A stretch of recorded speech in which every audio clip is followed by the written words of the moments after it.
it was going. All right, here's the plan.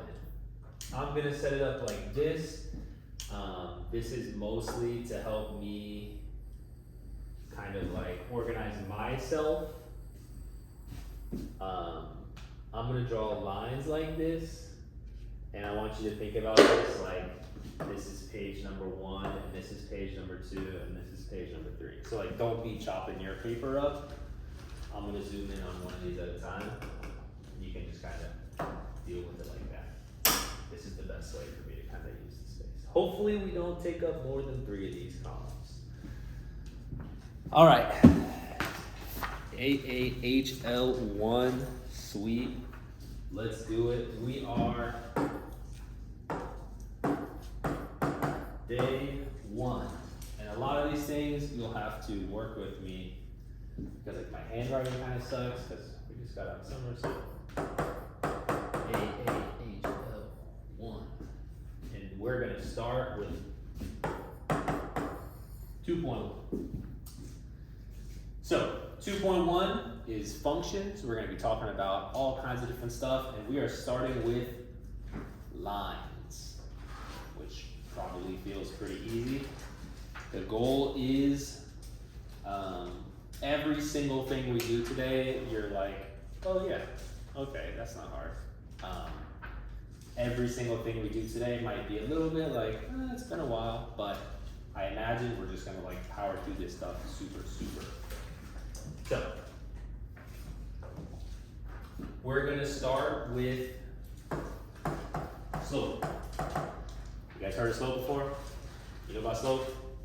You got 2 points, and the slope, the real word that we're gonna be using in IB is gradient, which is also a real world word, a word that you use a lot outside of math.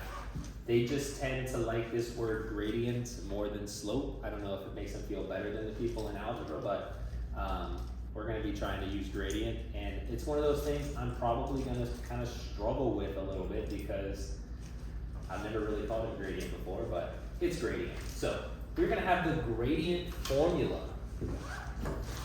which looks like this. Do you remember what letter we use for slope or gradient? Like the letter? The letter M.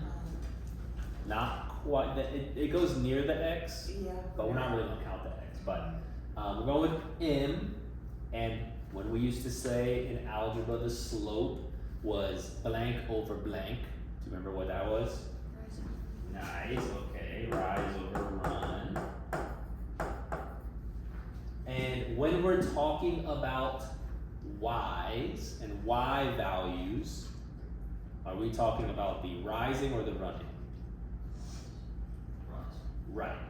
You got your x, which goes across, and your y, which goes up and down, and so your y values are your rising values. I'll use the color here. Oh, I do that every time. There we go. A y is on the top because y and rise kind of correspond with each other.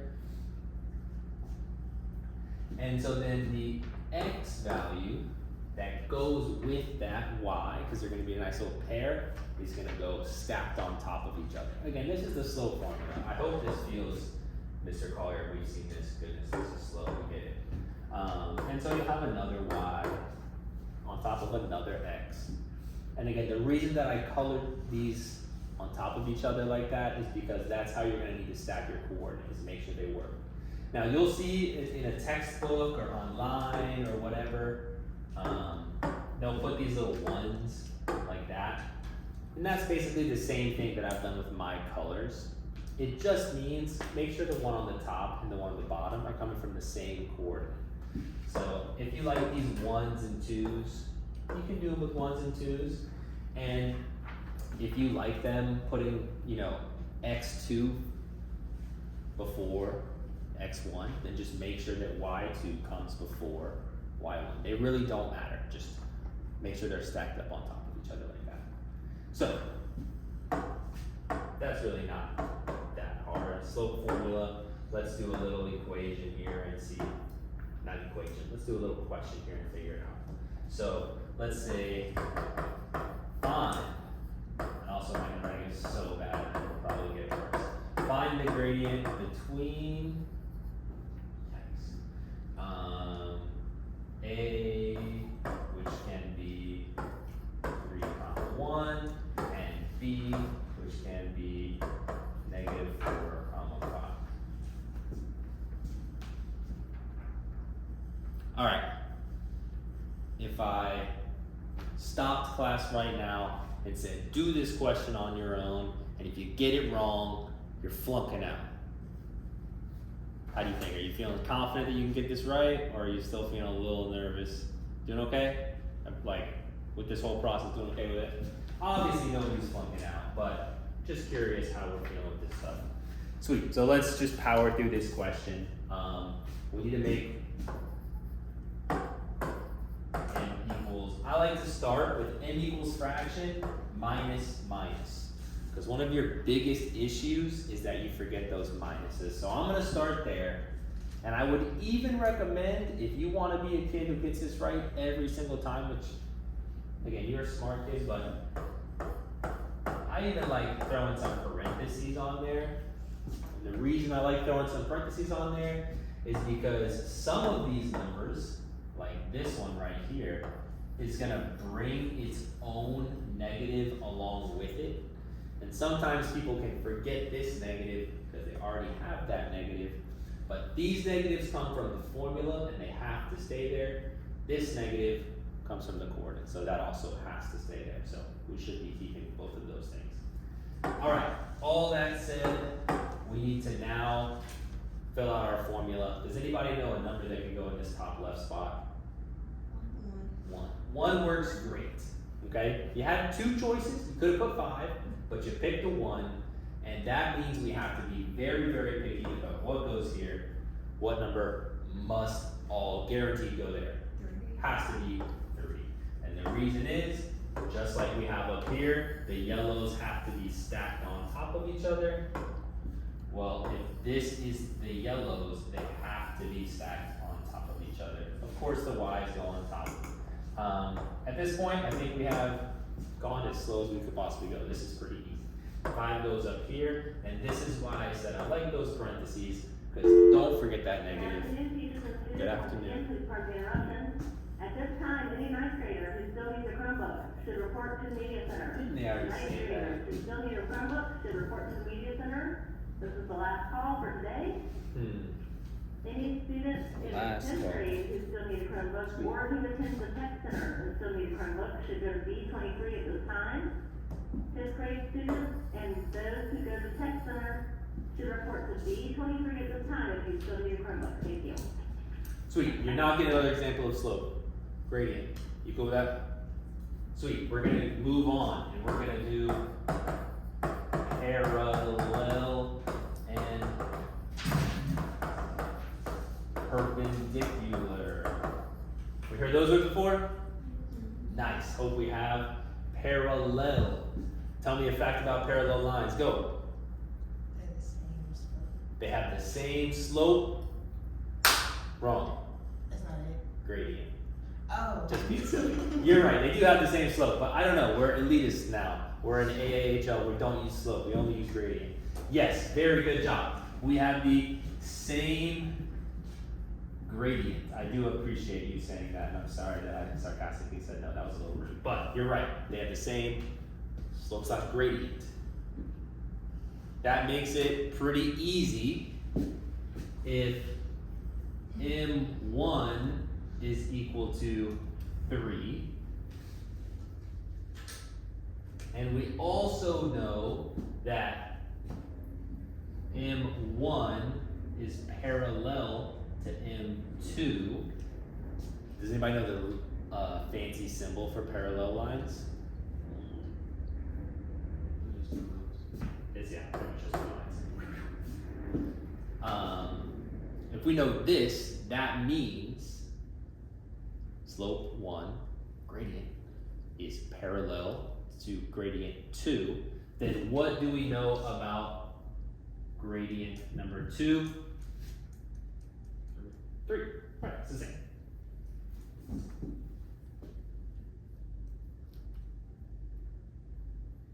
So parallel is awesome because when we get a parallel question, it is literally a free question that we get right pretty much on accident. Typically, you don't have to do like any work, and we love parallel questions. Perpendicular, we don't mind them because it's easy stuff, but it is definitely more difficult than parallel. So what do we know about perpendicular lines? It's more difficult, but I'm sure you got it. It's the reciprocal.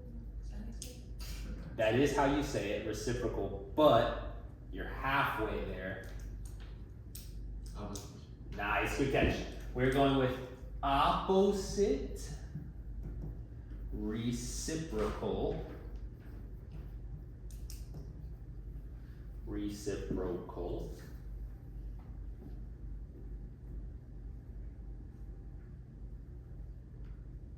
And really reciprocal is like the hard part and the more difficult word to remember, but the opposite part is incredibly necessary, and if you're not an opposite reciprocal, then you're not perpendicular. Opposite, what do we mean by opposite when we say that? Right, so we mean different sign as far as like positive or negative goes. And then what do we mean when we say reciprocal? Right, we're talking about upside down fraction. What is that?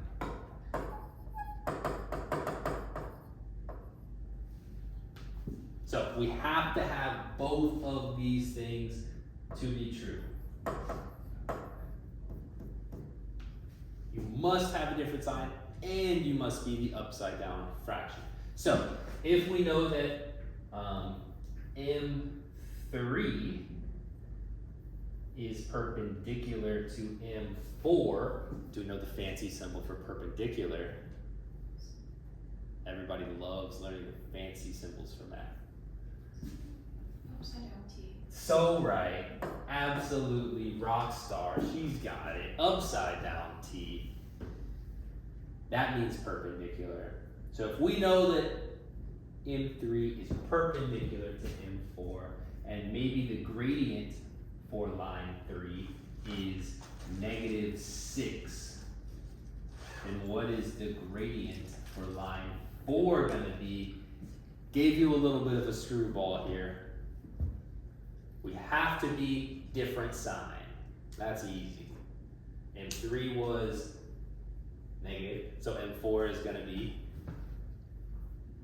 positive. Nice, you're right. Now, we have to be the reciprocal, which is the flip, which is the upside down fraction of 6. But 6 isn't a fraction. What are we gonna do? What's the slope? Gradient. 1/6. Nice, we got it, easy, 1/6. I'm sure it's just the first day of school, we're a little bit, it's just kinda quiet, it's the end of the day, I get it. We feel good about this stuff? Parallel, perpendicular, super easy? Maybe mostly good? Okay, sweet, moving on. Again, on your paper, just keep going, but on mine, this is how I'm gonna have to do it, just keep stay organized. Sweet, so we did the gradient, we did parallel, perpendicular. Up next is midpoint.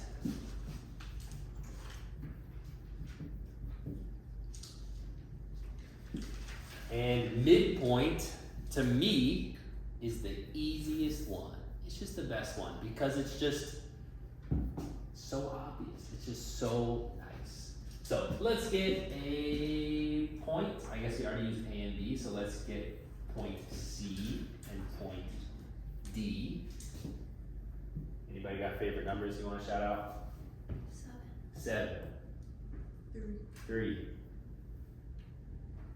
3. 2. 5. 5. All right. We don't like negative numbers. We don't like fractions. We don't like decimals. Here, -2. Switch it up for you. All right. Midpoint. What do you think midpoint means? The middle line. The Or the gradient. No. Now I've scared you guys with gradient. You are so close to the right thing, but I have to be a little bit more picky, and I really appreciate you giving it a shot. And I think that in geometry class, the teacher would have given you a round of applause. But I'm trying to be HL guy now. We're looking for the point that would be between these two coordinates, right in the middle of those 2 points. And so I don't quite like the middle of the line, because the line is like a whole long thing that's infinite, and there's not really a middle of that. So that's why I was being a little more picky. She's right though. We need to go, over 7, up 3. We need to go left 2, down 5, and we're just kind of guessing how our graph should look, but something like that. And we're looking for something in that area. It's supposed to be a question mark, but it's just, oh my god, it's even worse. Still, but we'll deal with it. We're looking for something that's in that region, and we need a formula. Does anybody know the midpoint formula? For 5 bonus points on the homework, anybody know it? Okay, well, good news is we can just make it up. We can just figure it out. I think that if I locked that door and left and said nobody leaves this classroom until you guys come up with the midpoint formula, I think it would take like 2 minutes most. So we need a formula, the midpoint.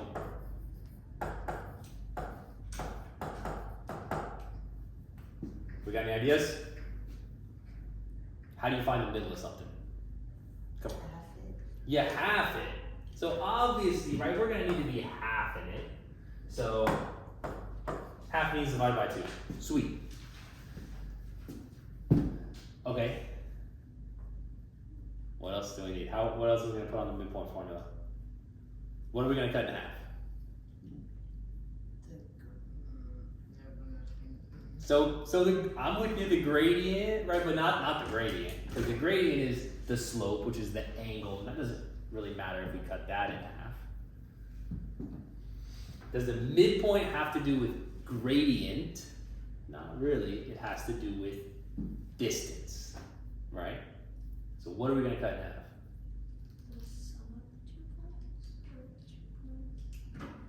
Right, so we need to incorporate these points. Of course we have these 2 points.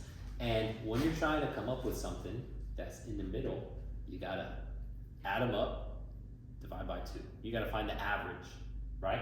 And so she's absolutely right. We need to sum up the 2 points. We just need to be a little bit more specific than that, because we can't write on here like C plus D. So who can finish the formula? Who's got it?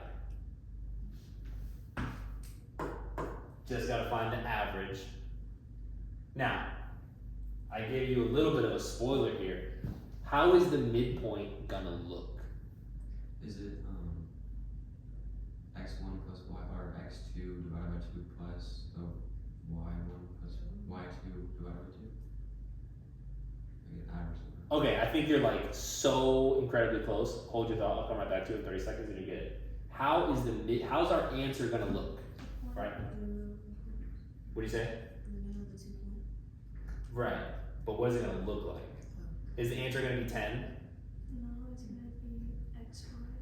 It's gonna be a coordinate. A coordinate. Right, so our midpoint formula needs to give us a coordinate.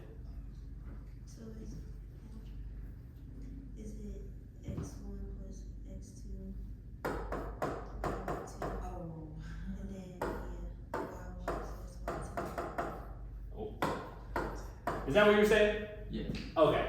Honestly, you were talking, I didn't know what the heck you were saying right there. Why, I'm sorry, but I'm with you now. I thought you were putting the slope formula and then dividing that by 2. But here it is, and part of that is just communication class, so no big deal. I'm proud of you for getting that before everybody else did, and I appreciate everybody who worked hard to figure this out. Don't stress about it. It is literally just average, right? Just average the x's together. Okay, that's easy. That's the middle, and then average the y's together. Okay, that's easy, right? If you think here's the x, there's the average.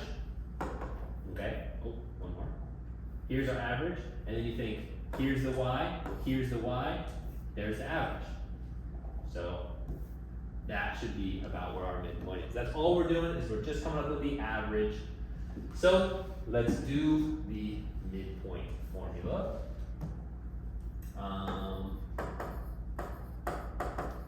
The midpoint is gonna be the x's added together. What are those two numbers? 5. Or, sorry, it's 7 plus -2. Right, and we do have to be picky here. Has to be the x in the first position because your coordinate goes x, y. So you can't do the y's first, but that's obvious. That was just a little goof. Then we gotta do 3 plus 5. So our answer is, anybody got the answer? 5 over 2, 4. 5 over 2, comma, 4. Sweet. Is it 4? Yes. -2, 5. I put my dot this whole time in the negative. Who let me get away with that? Amateur hour. Very good point. It's the first day of school. It's not the teacher's fault. Are we good on midpoint? How do we feel about midpoint? We took a little bit more time, but hopefully that's not too bad. I think you only get one example there. Just plug in the formula. It's very easy. Add them together. What do you typically learn after midpoint? Do you remember? Yes. So good. Distance. Do you remember anything about the distance formula at all? I'll tell you this, it is not as nice as the midpoint formula, right? The midpoint formula, just tell me what's in the middle of that, average them together, you'll be good. The distance formula, a little bit grosser, okay? So, attempt number 2, Mr. Collier properly plotting 2 points. We've got point E, and we've got point F. Give me some numbers and be spicy with some negatives. What do you got? -3. Nice. Any other numbers? 11. 0. Give me one more, please. I think they said -2, and I'm sorry, I had 2 people going at once, so I'm sorry if you feel like I ignored you. There you go, E and F, and Mr. Collier will properly plot these. -11 and 0, -2. Alright, how's that look? Somebody double check me, please, before I go crazy. So easy. Now, midpoint, there it is, there it is. We'll be right there, but that's not what we're doing. We're doing distance, which means we need to calculate how far is it between these 2 points, which doesn't sound all that hard, but diagonals are a little tricky. Anybody got any idea on how to start the distance formula if you want to earn some street cred, or we just want to get the answer real quick?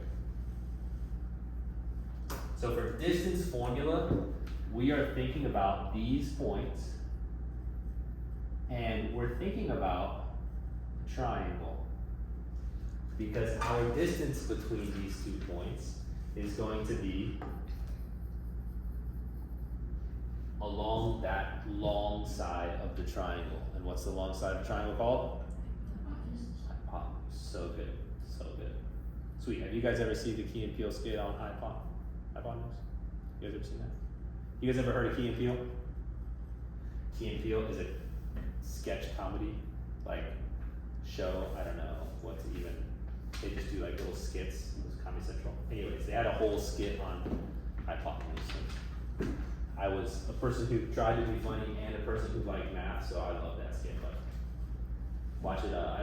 You probably can't even watch it on the school. Well, maybe when you get home, watch the hypotenuse Key and Peele skit and earn bonus points. I don't know. So sweet. We got the hypotenuse there, and the distance is the hypotenuse there. Do you know any formulas that have to do with the hypotenuse of a triangle? particularly a right triangle because we have a nice right triangle. So correct. We got Pythag. You guys like Pythagorean theorem? Where do you rank Pythagorean theorem amongst the other theorems so far? You like it better or worse? What do you think? Pretty solid. I like it. Nice and simple, but still kind of, you know, a squared plus b squared equals c squared. Kind of beautiful in that way. Which one of these is the hypotenuse? Right. This one right here has to be the hypotenuse. That's guaranteed for Pythagorean theorem. The two legs squared individually add up to make b squared the hypotenuse. Now, if this is the hypotenuse, that is what we want, correct? Because we want the hypotenuse of that triangle. So how do we get this c to be its own thing? Right, I'm hearing you guys kind of whisper. What do you got? Do you view x1 plus x2 squared, like in parentheses squared, and then just get the y, and then add them two together, and you get the hypotenuse? Not exactly. You've got like 40% of those pieces all together, and then I probably misunderstood you, so I'll bump you up to 70%. But I don't think you have it all the way yet. I did hear somebody say, and they were right, if we're trying to get this, tiny little eraser, goodness. If we're trying to get this c all by itself, then we want to square root both sides. That way the c will kind of be its own thing. I'm also going to move the c to the front of the equation and kind of swing the equation because we like hypotenuse best. So we're going to put the c over here. And now we're this far. Is everybody cool with how we've made the progress so far? We've just square rooted both sides. What are you supposed to do when you square root both sides? You guys know this little extra bit? What are you saying? Yes. You're supposed to do plus or minus, right? That's the rules of math. But if we're doing distance, does a negative distance even make any sense? No. So we don't need the negative. Why do you guys do that? That's good enough. Now, we're doing pretty good. This is the hypotenuse. Excellent. That is exactly what we want right here. And in order to find the hypotenuse, all we need is A and B. But here's where you were thinking, what the heck is A and B? Are they like the x and y's? So if a was x's, would it be x1 plus x2 squared? Okay, so now we're putting that, you two are working together. We're using the x's to make an A or B. It doesn't really matter which one because plus is commutative. Now, here's where you guys are just off by a little bit. And I think, I heard you correctly, maybe I misheard you. We're definitely gonna need to say that C, and we're gonna change that C to the letter D for distance, nice. Square root, squared. Oh wait, do you subtract the x's and y's from each other? So we definitely need one of these to be the X portion, and one of these to be the Y portion. So you guys are correct about that.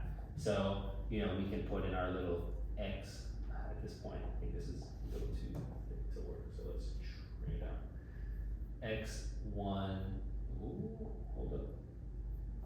X2, and then we've got Y1, Y2. But now we need to decide between adding them together and subtracting them. If we add them together, you're going to take those numbers and make them bigger. If you subtract those numbers, you're going to take those numbers and make them smaller. We want to figure out how far this is from there to there. This is the y value of 11, and this is the y value of -2. How far is it between 11 and -2? 13. So is that adding them together or is that subtracting them? That is subtracting them. So we do need subtraction in our formula. And maybe this is just like crazy guy on the first day of school made you come up with these formulas, but pretty much these formulas, they're not just like random scary formulas that you have to worry about and memorize. They're formulas that are just like all within the big cloud of mathematics that you should know. Okay. Feeling okay about this formula? Okay, subtracting them, right? The distance from here to here, subtract it, it should be 13 because 11 minus negative 2 is 13, because when you minus a negative, you get positive, right? What about this? If we do negative 2 minus 11, that doesn't give us 13, that gives us negative 13. Is that a problem? Distance is always positive. Correct. And what in the formula helps fix that for us? Absolute value. Absolute value would work, but we don't have absolute value here. We do have squared here. And so even if we get negative 13, doesn't matter because the built-in square is gonna handle that and make it positive. So, does it matter if you do x2 first or x1 first? Doesn't matter. If you do 11 minus negative 2, 13. If you do negative 2 minus 11, negative 13, but both are good. What you do have to make sure is that if you are doing x1 first, over here, you have to match that and do y1 first, okay? But other than that, it's just a formula where you plug 2 numbers in, or I suppose 4 numbers total, and you get the answer. So it's not all that bad of a question, of a formula. Okay, let's do the whole thing. Let's find the distance between our favorite 2 points, E and F. The distance is, and you're gonna want to be prepared to do this with no calculator, besides the square root part. Obviously, you can't get a decimal from your head, the square root. So, we're gonna write the square root of parentheses. Again, maybe it's because I have been teaching low-level freshman algebra for too long, but I like to start with something like that because the formula brings its own negatives, and I don't want to forget that when I also bring my own negative. Okay, up first, we can do x's or we can do y's. This first number doesn't matter at all. Do you want to put in this first position negative 3 or 11 or 0 or negative 2? What do you want to do first? Negative 3. Sweet. We can do that. That is no problem. At this point, every other number is locked in. So now we cannot be silly, goofy, kind of pick whatever you want. Now it is very serious. The x's need to work together or the y's need to work together. And this negative 3 is an x. So what number has to go with the negative 3? 0. Nice. And then over here again, you cannot pick for fun. It is very serious which one has to go first. This negative 3 is in the first position. So which number goes first, the 11 or the negative 2? Has to be the 11. And then the negative 2, make sure that you have both of those negatives in there. Cool with how you fill that stuff out? Now it's just time to do some little PEMDAS arithmetic. PEMDAS, what do we do first? P for parentheses. So in the parentheses, we have d equals square root. What is negative 3 minus 0? Negative 3. So easy. And in this parentheses, what is 11 minus negative 2? 13. We already did that. So easy. Up next, what is the E in PEMDAS? Exponent. And we all know our perfect squares, right? What is 14 squared? Oh, you said you knew them. We'll work on that. All right, what's negative 3 squared? 9. Positive or negative?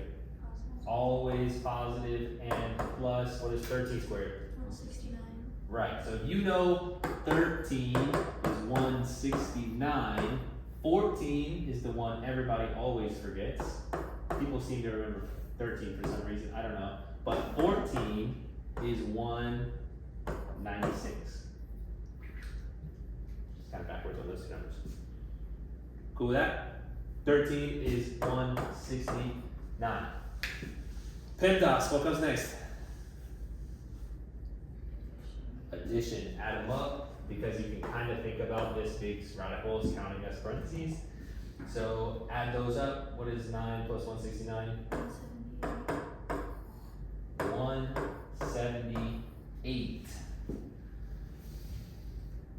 And yeah, we're in IB math, so let's go ahead and make sure we can simplify that radical. So do you remember 178?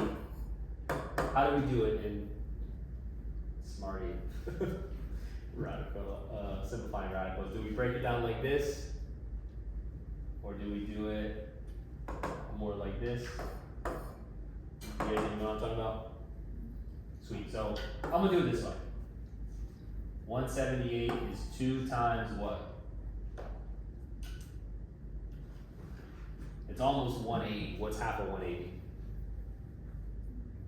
90. So we need to go a little bit down from that. 89. Nice.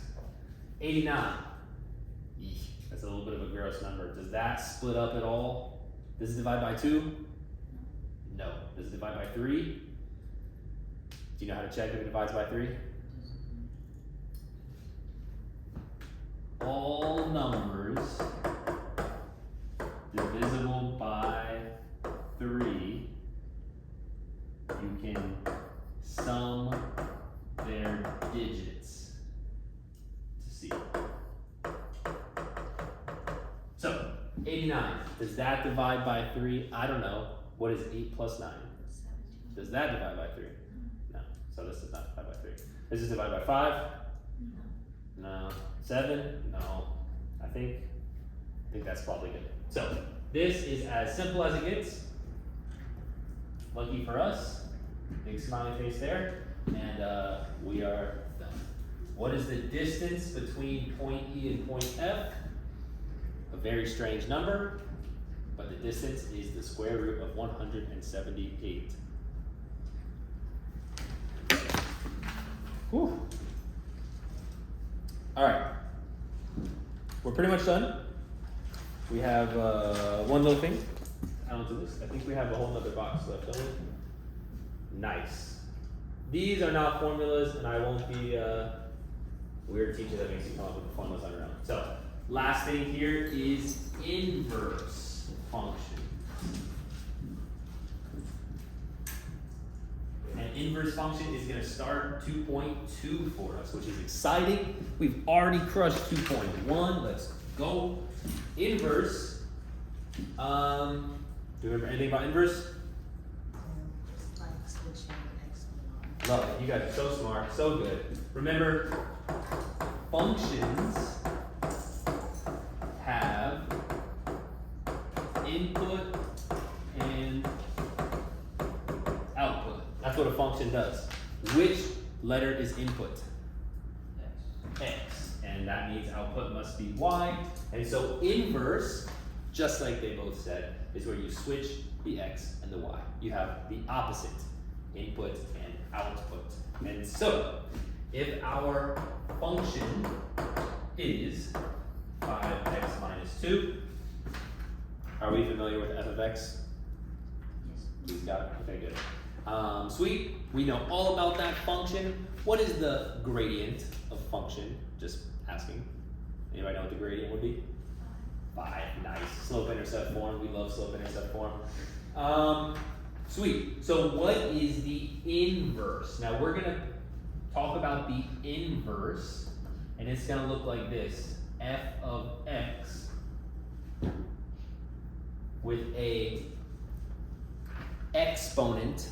It's not really an exponent, but it's a superscript of -1 that goes between the f and the x.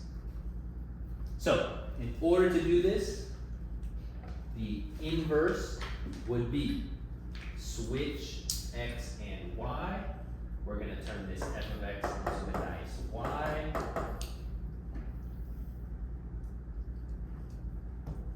Now, we're going to try to solve, oh, we didn't switch again. Then we're going to switch them. Very important step, you don't want to miss that one.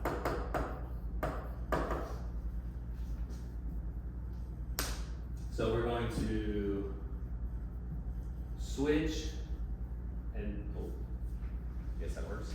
Solve for y.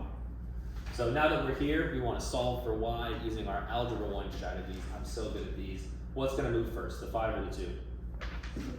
The 2. You will never see me do this again with all these little pluses and stuff. You guys are plenty smart enough to nail that. X plus 2 equals 5y. What comes next? Divide by 5. So we're getting y equals x plus 2 over 5. Feel okay about that? What time is school in? 45 or something?